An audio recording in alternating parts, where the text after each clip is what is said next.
Hello learners, welcomes you all on our YouTube channel success with economics. आज हम अपनी series super sure short question वाली जो series है उसका पार्ट 6 करेंगे, जिसमें हम प्रोडक्शन के जो नियम हैं, लॉ ऑफ प्रोडक्शन में returns to a factor and returns to scale के सारे short question, multiple choice question, fill up and true false ये डिस्कस करेंगे। So let's start. First question है, प्रवृत्ति अनुपात प्रकार उत्पादन फलन है, means law of variable proportion की बात यहाँ पर हो रही है। तो ये कह रहे हैं कि इन चारों ऑप्शन में से यहाँ कौन सा आएगा। उत्पादन के स्तर में परिवर्तन के साथ कारक अनुपात में परिवर्तन, यानी कि जो प्रोडक्शन लेवल है अगर उसमें चेंज हो रहा है तो साथ साथ क्या फैक्टर रेशो में भी चेंज हो रहा है। उसके बाद दूसरा, प्रवृत्ति कारकों में वृद्धि करके उत्पादन को बढ़ाना संभव। तीसरा है, उत्पादन के स्तर में परिवर्तन से उत्पादन के पैमाने में परिवर्तन, या फिर ए और बी दोनों। तो यहाँ पर ए और बी दोनों आएंगे। ऑप्शन डी इसका ठीक होगा, क्योंकि उत्पादन के स्तर में परिवर्तन यानी कि प्रोडक्शन का लेवल जब चेंज होता है तभी चेंज होगा ना, जब फैक्टर रेशो चेंज होगा। और दूसरा कि प्रवृत्ति कारकों में हमें पता है लॉ ऑफ वेरिएबल प्रोपोर्शन में हम प्रवृत्ति कारक कौन सा है, लेबर। लेबर एक वेरिएबल फैक्टर है, उसमें चेंज करेंगे तभी तो प्रोडक्शन में चेंज होगा, क्योंकि वो शॉर्ट रन की बात कर रहा है। तो ए और बी यहाँ पर दोनों ही इसका आंसर आएगा, D will be right answer. Next है, जब मार्जिनल प्रोडक्शन ऋणात्मक हो जाता है तो टोटल प्रोडक्शन की स्थिति क्या होगी। अभी मैंने डायग्राम से आपको बताया था कि जब मार्जिनल प्रोडक्शन हमारा नेगेटिव में चला जाएगा तो टोटल प्रोडक्शन कैसा होता है। ये एक सेकंड, ये मैं आपको एक बार और बना के दिखा देती हूँ। ये हमारा टोटल प्रोडक्शन है, जहाँ टोटल मैक्सिमम होता है वहीं पर मार्जिनल क्या होता है, जीरो होता है। और जब इन्होंने कहा मार्जिनल अगर नेगेटिव में हो जाए तो टोटल क्या होगा, 20 पॉइंट के बाद तो टोटल क्या हो रहा है, घटना शुरू हो रहा है ना।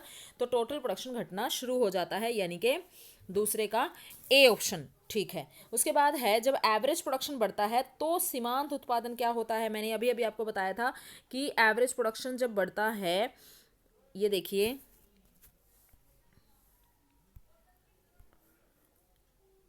जब एवरेज प्रोडक्शन बढ़ रहा है, ये बढ़ रहा है, मार्जिनल प्रोडक्शन इससे ज़्यादा स्पीड से बढ़ता है, यानी कि अधिक होता है, और फिर एवरेज प्रोडक्शन के मैक्सिमम को कट करके नीचे की तरफ जाता है। तो यहाँ पर औसत उत्पादन से अधिक होता है, B will be right answer. Average production से ज़्यादा होगा मार्जिनल प्रोडक्शन, ठीक है, पहली कंडीशन में। दूसरा फोर्थ जो क्वेश्चन है, कौन सा प्रवृत्ति अनुपातों के नियम के लागू होने का कारण है। कौन सा प्रवृत्ति अनुपातों के लागू होने का, कारकों में विविधता होना। जब हम फैक्टर्स को चेंज करते हैं उनमें कोई चेंज आता है तभी तो प्रवृत्ति अनुपातों का नियम लागू होता है, लॉ ऑफ वेरिएबल प्रोपोर्शन, ठीक है। ओनली लेबर में जब चेंज आता है उसकी वजह से तो भिन्नता है, इसलिए। फिफ्थ है, पैमाने के वर्धमान प्रतिफल तब प्राप्त होते हैं। पैमाने के, अब यहाँ पर रिटर्न्स टू स्केल की बात हो रही है। रिटर्न्स टू स्केल को ही पैमाने के प्रतिफल ऐसे बोलते हैं, और वो लॉन्ग रन कंसेप्ट है, याद रखना, जहाँ पर सारे फैक्टर वेरिएबल होते हैं। ये दिमाग में अगर बात होगी ना, एक भी क्वेश्चन गलत नहीं होगा आपको, अगर कंसेप्ट क्लियर है बिल्कुल। तो पैमाने के वर्धमान प्रतिफल यानी कि रिटर्न्स टू स्केल, और कैसा वर्धमान यानी कि जिसमें वृद्धि होती है, यानी कि इंक्रीजिंग रिटर्न्स टू स्केल की बात हो रही है। जब सभी कारकों में एक निश्चित प्रतिशत में वृद्धि होगी तो कैसा होगा, मैंने आपको बता रखा है कि जब इंक्रीजिंग रिटर्न्स टू स्केल की बात करते हैं तो प्रोडक्शन में चेंज कारकों से ज़्यादा होता है। यानी कि ये देखिए, ये डायग्राम मैंने आपको समझा रखा है कि जब प्रोडक्शन हमारा, मान लीजिए ये देखो 5, 10, 15 ये फैक्टर हैं, और यहाँ पर प्रोडक्शन है 5, 10, 15। मैं कहूँ कि मैंने 10 फैक्टर लगाए, ये 10 का चेंज है। अगर मैंने 15 फैक्टर लगाए तो 15 की बजाय मेरा 17 प्रोडक्शन हुआ, यानी कि उत्पादन ज़्यादा हुआ। फैक्टर्स के कंपैरेटिवली उत्पादन मेरा ज़्यादा बढ़ा, तो वो इंक्रीजिंग रिटर्न्स टू स्केल है ना, तो अनुपात से ज़्यादा वृद्धि हुई, तो यहाँ पर ए ठीक आंसर रहेगा। उसके बाद है सिक्स क्वेश्चन कि कौन सी एक्सटर्नल इकोनॉमीज हैं। अगर आपने मेरी सारी वीडियो देखी है ना, तो प्रीवियस ईयर क्वेश्चन के जब मैंने क्वेश्चन आपको कराए थे 2019 2020 के, मैंने 4 सेट आपको करा रखे हैं, और जल्द ही मैं आपके लिए अरेंज कर रही हूँ 2021 वाला जो आपका पेपर था, जिसमें 40 क्वेश्चन शॉर्ट क्वेश्चन थे और 40 नंबर का हमारा सब्जेक्टिव टाइप था, जिसमें हमारे 2-2 नंबर, 4-4 नंबर या 6-6 नंबर के क्वेश्चन आए थे। तो वो उसके लिए ट्राई हो रही है, जितना पॉसिबल हो सकेगा आज ही मैं उसको अरेंज करूँगी, तो आपके सामने अपने चैनल पर आ जाएगा। नहीं तो मैंने आपको 2019 और 2020 वाले जो सेट करा रखे हैं ना 8, उनमें सारे मैंने ये क्वेश्चन कंप्लीट करा रखे हैं। बीच बीच में जहाँ भी क्वेश्चन आए मैंने उनको बहुत अच्छे से आपको एक्सप्लेन करा रखा है। ऐसा नहीं है कि मैंने क्वेश्चन बोला और आपको आंसर बता दिया, ऐसा नहीं है, उनको मैंने एक्सप्लेन किया हुआ है सारे ऑप्शन को।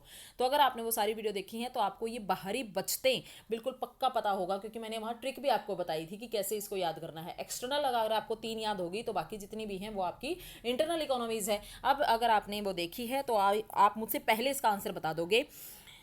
तकनीकी बचते, प्रबंधकीय बचते, जोखिम संबंधी बचते और सूचना संबंधी बचते। मैंने आपको कहा था एक्सटर्नल में इंफॉर्मेशन, कंसंट्रेशन एंड इंटीग्रेशन, ये आता है TION TION TION, लास्ट में एशन एशन एशन, ये प्रोनाउंसिएशन होती है उनकी। तो यहाँ पर बाहरी बचत सूचना संबंधी है, यानी कि इंफॉर्मेशन, ठीक है, तो D will be right answer. उसके बाद है प्रवृत्ति अनुपात के नियम के अनुसार टोटल प्रोडक्शन हमारा, जब लॉ ऑफ वेरिएबल प्रोपोर्शन की हम बात करते हैं तो स्टार्टिंग में टोटल प्रोडक्शन हमारा बढ़ता है, ठीक है, स्टार्टिंग में बढ़ती दर से बढ़ता है, फिर घटती दर से बढ़ता है, लास्ट में अधिकतम हो जाता है। तो 7th का बी। डायग्राम अभी अभी बताया था आपको कि पहले प्रोडक्शन बढ़ेगा बढ़ती दर से, फिर घटती दर से, और लास्ट में यहाँ पर क्या हो जाता है, मैक्सिमम। क्योंकि दर हमेशा हम किसको बता रहे हैं, दर हमेशा यहाँ हम मार्जिनल की दिखाते हैं। जब मार्जिनल बढ़ रहा होता है तो टोटल भी बढ़ रहा होता है, बट उसके बाद टोटल प्रोडक्शन बढ़ रहा है लेकिन मैक्सिमम तो घटना शुरू हो गया ना। ये देखो घटती दर से बढ़ेगा दूसरे नंबर पे, और फिर भी ये घट ही रहा है, तब ये मैक्सिमम हो गया टोटल प्रोडक्शन। तो जब तक मार्जिनल प्रोडक्शन बढ़ा और घटा, दो ये घट रहा है, तो तब तक तो टोटल प्रोडक्शन बढ़ती दर से बढ़ा, घटती दर से बढ़ा, और फिर मैक्सिमम भी हो गया। ऐसे याद रखना आपने, मैंने कई बार आपको ये डायग्राम बता दिया। डायग्राम अगर आपने साइड में बना लिया तो आपके बहुत सारे क्वेश्चन तो इसी से ठीक हो जाएंगे। अगर प्रोडक्शन वाले में 4 नंबर में, 2 नंबर में, 6 नंबर में, जैसे भी आता है, अगर आपको ये डायग्राम आता है ना, इनका रिलेशनशिप अगर आपने अच्छे से कर रखा है तो बहुत अच्छे से आपके क्वेश्चन ठीक हो जाएंगे। नेक्स्ट है 8 ह्रासमान प्रतिफल की अवस्था में, यानी कि जो डिक्रीजिंग रिटर्न्स की बात होती है उसमें टोटल प्रोडक्शन हमारा क्या होगा। डिक्रीजिंग रिटर्न्स की जब बात हो रही है तो वहाँ पर टोटल प्रोडक्शन हमारा क्या होता है, घटती दर पर बढ़ता है और बढ़ती दर पर बढ़ता है, या फिर सीमांत उत्पादन घट रहा है। अभी आप ये देखिए, या फिर दोनों, ए और सी ऑप्शन हमारा आएंगे यहाँ पर, ए और सी। 8वें का डी आएगा, क्योंकि कुल उत्पादन घटती दर से बढ़ता है, क्योंकि यहाँ पर डिक्रीजिंग रिटर्न्स की बात हो रही है तो घटेगा, बढ़ने की तो कोई बात ही नहीं है इसमें, बढ़ने का तो कोई कंसेप्ट ही नहीं करना, क्योंकि पहले ही डिक्रीजिंग रिटर्न्स की बात हो रही है। तो ये बी ऑप्शन तो काट ही दो। अब ए और सी ये दोनों ठीक है, और ये दोनों बातें हमारी डी ऑप्शन में है, तो इसका मतलब डी लगाएंगे ना हम इसका आंसर। अब है प्रवृत्ति कारक के एक स्थिर कारक के साथ लगाने से संबंधित नियम को क्या बोलेंगे, प्रवृत्ति अनुपात का नियम बोलेंगे, क्योंकि जब हम लॉ ऑफ वेरिएबल प्रोपोर्शन की बात करते हैं तो वहाँ वेरिएबल फैक्टर को हम कांस्टेंट फैक्टर के साथ लगाते हैं, तो 9 का ए।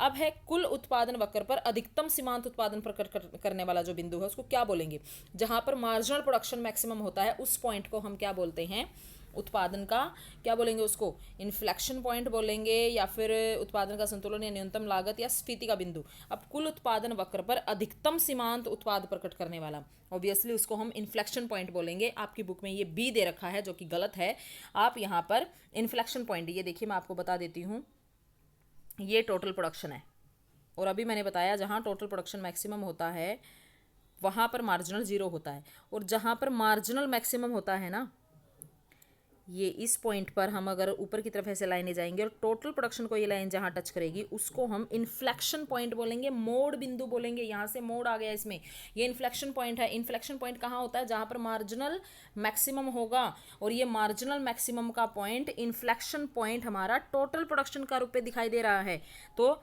इसलिए इन्होंने पूछा। डी इसका ठीक आंसर आएगा, आपकी बुक में बी दे रखा है, प्लीज़ आप इसको करेक्ट कर लेना। अब उसके बाद है पैमाने की किफ़ायतों या बचत का क्या अर्थ है।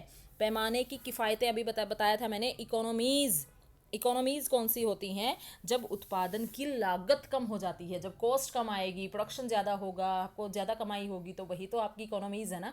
तो यहाँ पर कॉस्ट कम आएगी, तो A will be right answer. Next है क्वेश्चन नंबर 12। अब यही वाला डायग्राम हम बहुत बार कर चुके हैं। अब मैं आपको कह रही हूँ कि यहाँ पर जे पॉइंट, देखिए अभी अभी आ गया ये जे पॉइंट, पॉइंट ऑफ इन्फ्लेक्शन, नति परिवर्तन का बिंदु इसको हिंदी में कहते हैं, पॉइंट ऑफ इन्फ्लेक्शन, मोड़ बिंदु। और इसी पॉइंट पर तो ये हो रहा है ना, ये देखिए इस जे पॉइंट पर ही तो मार्जिनल प्रोडक्शन हमारा क्या है, मैक्सिमम है, ठीक है। अभी अभी मैंने समझाया था आपको। अब है उत्पादन क्रिया में जब सभी कारकों को 30% बढ़ा दें और प्रोडक्शन हमारा 20% हो, सीधी सी बात है, कारक हमने 30% लगाए, प्रोडक्शन हमें 25% हुआ, तो इसको क्या बोलेंगे, घटते प्रतिफल, ए ऑप्शन। अब नेक्स्ट है कौन सा इसमें सही नहीं है। अब चारों ऑप्शन को बिल्कुल ध्यान से पढ़ना है। मार्जिनल जो प्रोडक्ट है उसको उल्टे यू आकार की, मतलब उल्टा U shape, inverted U shape नहीं होती। और इन्होंने कहा है कौन सा सही नहीं है, और मैंने अभी अभी आपको बताया था कि जो एवरेज प्रोडक्ट है या मार्जिनल प्रोडक्ट है वो इन्वर्टेड यू शेप में होते हैं, उल्टे यू की तरह होते हैं, और इन्होंने कहा नहीं होती। तो पहला ही गलत हो गया, बस हमें बाकी तीन पढ़ने की जरूरत ही नहीं है। अब जब सीमांत उत्पादन घटता है तो टोटल प्रोडक्शन की क्या अवस्था होती है। जब सीमांत उत्पादन घट रहा होता है तो ये जो टोटल प्रोडक्शन है ये भी घटती दर से बढ़ रहा होता है। या ये देखिए सी इसके में ठीक आएगा, क्योंकि आपकी बुक में ए लगा रखा है जो कि गलत है, क्योंकि इन्होंने कहा सीमांत उत्पादन घट रहा है तो टोटल प्रोडक्शन क्या होगा। अभी तो मैंने बताया था आपको, ये यहीं पे देख लीजिए, ये डायग्राम बना के रखा है इस पेज पे। ये देखिए जब मार्जिनल प्रोडक्शन हमारा घट रहा है तो टोटल प्रोडक्शन भी तो हमारा बढ़ेगा, बट घटती दर से। तो 15 का सी आएगा यहाँ पर, ए दे रखा है बुक में, इसको ठीक कर लेना। उसके बाद है कौन सा सही है, इन चारों में से कौन सा सही है। मार्जिनल प्रोडक्ट की जो यू आकार की नहीं होती, अब ये तो गलत है, इन्होंने पूछा सही। अब एवरेज प्रोडक्शन शून्य भी हो सकती है, शून्य भी हो सकती है जब टोटल प्रोडक्शन जीरो होगा तो एवरेज भी जीरो ही होगा, ठीक है। बट टोटल प्रोडक्शन हमारा क्या होता है, मार्जिनल प्रोडक्शन का जोड़ होता है। अगर मैं बात करूं समेशन ऑफ MPP, तो यहाँ पर कौन सा सही है ये इन्होंने कहा। लेकिन इससे पहले देखिए एवरेज प्रोडक्शन जीरो हो सकता है, लेकिन होता तो नहीं है ना। एक ही केस में होगा तो टोटल प्रोडक्शन जीरो होगा, और जब टोटल प्रोडक्शन ही जीरो है तो प्रोडक्शन हम मतलब उस कॉन्सेप्ट को पढ़ने की जरूरत ही नहीं है ना, जब एक चीज़ जीरो ही है, ठीक है। तो यहाँ पर कौन सा सही है, ए और बी तो गलत है, तो सी यहाँ पर ठीक है, क्योंकि टोटल प्रोडक्शन मार्जिनल प्रोडक्शन को ही तो जुड़ के बनता है। ओके, उसके बाद है जब बाहर की थोड़ी सी एक्सटर्नल नॉइस आपको यहाँ पर आएगी, बट मैं उनसे तेज बोलने की कोशिश करूंगी। जब टोटल प्रोडक्शन घटती दर से बढ़ता है तो मार्जिनल प्रोडक्शन की क्या स्थिति होगी। घटती दर से बढ़ रहा है तो मार्जिनल प्रोडक्शन भी क्या होगा, घटेगा, ठीक है। अब जब सीमांत उत्पादन शून्य होता है तो टोटल प्रोडक्शन हमारा क्या होता है, मैक्सिमम होता है। ओके, अब है ट्रू फॉल्स। घटते प्रतिफल का नियम तब लागू होता है जब सभी साधन परिवर्तनशील होते हैं। गलत है ये, क्योंकि ओनली वन फैक्टर वेरिएबल होता है। उसके बाद दीर्घकाल से संबंधित उत्पादन के जो नियम हैं उनको रिटर्न्स टू स्केल बोलते हैं, ये बिल्कुल ठीक है। थर्ड है पैमाने के प्रतिफल को हम किस कंडीशन में स्टडी करते हैं, जब साधन अनुपात स्थिर रहता है, क्योंकि रिटर्न्स टू स्केल की बात हो रही है। और यहाँ पर कांस्टेंट जो फैक्टर रेशियो है उसी को हम पढ़ते हैं, क्योंकि कांस्टेंट फैक्टर रेशियो मतलब जो फैक्टर कांस्टेंट थे ना वो भी अब चेंज हो गए हैं, ठीक है। यानी कि कैपिटल में भी चेंज आ गया है, लेबर के साथ साथ सारे फैक्टर वेरिएबल हो गए हैं returns to scale long run concept में, तो ये ठीक है। फोर्थ है घटते प्रतिफल का नियम केवल कृषि पर लागू होता है। गलत है, सिर्फ कृषि पे ही नहीं हर जगह लागू होता है घटते प्रतिफल का नियम। जब हम प्रोडक्शन करते हैं चाहे वो किसी भी चीज़ का हो रहा है तो एक लेवल तक वो प्रोडक्शन पहले बढ़ेगा, फिर कांस्टेंट रेट से बढ़ेगा, फिर घटती दर से बढ़ेगा। तो आंतरिक बचते संपूर्ण उद्योग के विस्तार के कारण उत्पन्न होती है। संपूर्ण उद्योग के विस्तार के कारण बचते तो बाहर, संपूर्ण उद्योग के कारण तो एक्सटर्नल इकोनॉमीज होती हैं, तो ये गलत है। उसके बाद है उत्पादक का संतुलन उत्पादन की दूसरी अवस्था में होगा, बिल्कुल ठीक है। ये सेकंड स्टेज बेस्ट स्टेज बोली जाती है। मैंने आपको लॉ ऑफ वेरिएबल प्रोपोर्शन वाला डायग्राम कराया है, आज भी मैं आपको लॉ ऑफ वेरिएबल प्रोपोर्शन वाला डायग्राम वन डायग्राम वाली जो सीरीज है उस पर आपको देखने को मिलेगा। तो प्लीज़ वो अगर आप वीडियो देखेंगे ना तो आपको total product, marginal product and average product, इन तीनों के रिलेशनशिप को समझने में बहुत ज़्यादा आसानी होगी। उसके बाद है यदि उत्पादन के साधनों में 10% इंक्रीज होता है और प्रोडक्शन में 15% इंक्रीज होता है, ओबियसली इसको क्या बोलेंगे, बढ़ते प्रतिफल कहेंगे, ये ठीक है बिल्कुल। 8 है परिवर्तनशील जो अनुपात के नियम का संबंध उपभोग से है। उपभोग अब कंजप्शन कहाँ से आ गया, हम तो प्रोडक्शन की बात कर रहे हैं, तो 8वां गलत है। 9 है घटते प्रतिफल का नियम केवल कृषि पर लागू नहीं होता। अब इन्होंने कहा है घटते प्रतिफल का नियम केवल कृषि पर लागू नहीं होता। आपकी बुक में इन्होंने असत्य रखा, बट ये सत्य है, केवल कृषि पे ही लागू नहीं होता। अभी तो समझाया है, ये सब पे लागू होगा ना, ठीक है। तो यहाँ पर आप इसको ठीक कर लेंगे। ये 9th जो आपका यहाँ आपकी बुक में असत्य दे रखा तो आप इसको फॉल्स नहीं बल्कि ट्रू लिखेंगे। ओके, अब इसके हम करेंगे फिलअप। पैमाने के प्रतिफल एक कैसी अवधारणा है। पैमाना अभी तो बताया, रिटर्न्स टू स्केल कैसा होता है, लॉन्ग रन कंसेप्ट है। उसके बाद घटते प्रतिफल का अनुपात कैसा होता है, घटते बढ़ते प्रतिफल जो लॉ ऑफ वेरिएबल प्रोपोर्शन वो शॉर्ट रन होता है। अब घटते प्रतिफल का नियम अधिकतर कृषि पर या उद्योग पर, वैसे तो सबसे ज्यादा कृषि पर ही लागू होता है, बट होता अधिकतर इन्होंने वर्ड यूज किया है ना। अब आप ये मत समझना कि अभी भी तो मैंने आपको कहा था सब जगह लागू होता है, बट इन्होंने कहा अधिक किस पर लागू होता है, तो कृषि पर। अब है केवल दीर्घकालीन संभावना कारक का प्रतिफल या पैमाने का प्रतिफल ही हमारा लॉन्ग रन कंसेप्ट है। 5th है मुख्य रूप से उत्पादन में प्रकृति जो कार्य करती है उस पर खाली खालिस्तान प्रतिफल का नियम लागू होता है। घटते, जब प्रकृति किसी उस पर लॉ ऑफ प्रोडक्शन की बात जब हम हो रही है और यहाँ पर अगर नेचर की बात हो तो वहाँ पर घटते प्रतिफल का नियम हम दिखाएंगे। 6 है भूमि तथा पूंजी की मात्रा में वृद्धि होती है तो जो हमारा मार्जिनल प्रोडक्शन है वो समान रहता है, तो यह इसको हम क्या कहेंगे, समान। समान जो हमारा प्रतिफल का नियम होगा, कांस्टेंट रिटर्न्स टू जो हमारी फैक्टर होता है। अब यदि भूमि के एक टुकड़े पर पूंजी और श्रम की अधिक और अधिक मात्रा लगाते रहें तो प्रोडक्शन क्या होगा, एक लेवल के बाद कम होना शुरू हो जाएगा। 7 का आएगा कम। अब लास्ट है इसका, यदि सीमांत उत्पादन घट रहा है, टोटल प्रोडक्शन बढ़ रहा है, तो इसको हम क्या बोलेंगे, घटते प्रतिफल का नियम, क्योंकि घटती हुई रेट को दिखा रहा है। ठीक है, टोटल प्रोडक्शन बढ़ तो रहा है बट घटती रेट से, घटती हुई दर से। ठीक है, आई होप आपको ये वीडियो बहुत अच्छी लगी है। आप ये प्रोडक्शन वाली सारी आपने जो ये वीडियो मैंने आपको पार्ट 5 एंड पार्ट 6 ये करा दिया है, इसमें आपको सारा चैप्टर एक बार फिर रिवाइज हो जाएगा और वन डे वन डायग्राम में मैं average production, total production and marginal production ये वाली वीडियो भी अभी डालने वाली हूँ। आप जैसे ये वीडियो देखते हैं या उससे पहले वो वाली वीडियो देख लीजिए, आपकी मर्जी। आपको ये डायग्राम अगर समझ आ गया तो ये पूरे दोनों चैप्टर का निचोड़ है।